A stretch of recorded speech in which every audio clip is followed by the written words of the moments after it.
بسم اللہ الرحمن الرحیم الصلاة والسلام علیک یا رسول اللہ وعلی آلک واصحابک یا حبیب اللہ۔ اسلام کی بنیاد 5 چیزوں پر ہے۔ سب سے پہلے ایمان، دوسرے نمبر پر نماز۔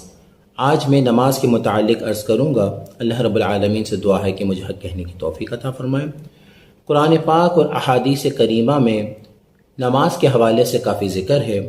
قرآن پاک اور احادیث مبارکہ نماز کی اہمیت سے مالا مال ہیں۔ نماز کے حوالے سے جا بجا قرآن پاک اور احادیث مبارکہ میں ذکر ہے، اس کی تاکید فرمائی ہے، اور تارکین نماز کے حوالے سے کافی وعید فرمائی ہے۔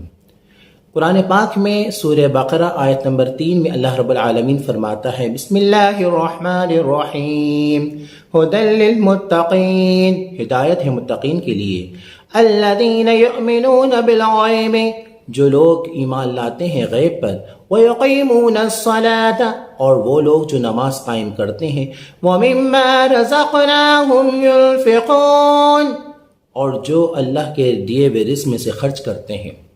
اس آیت مبارکہ میں اللہ رب العالمین نے نماز پڑھنے والوں کا ذکر خیر فرمایا، اور سورہ بقرہ آیت نمبر 43 میں اللہ رب العالمین فرماتا ہے وَأَقِيمُوا الصَّلَاةَ، نماز قائم کرو، وَآتُوا الزَّكَاةَ، اور زکوٰۃ دو، وَارْكَعُوا مَعَ الرَّاكِعِينَ، اور رکوع کرنے والوں کے ساتھ رکوع کرو۔ آج میں نے آپ کے سامنے قرآن پاک سے 2 آیت کریمہ نماز کے متعلق عرض کی ہے۔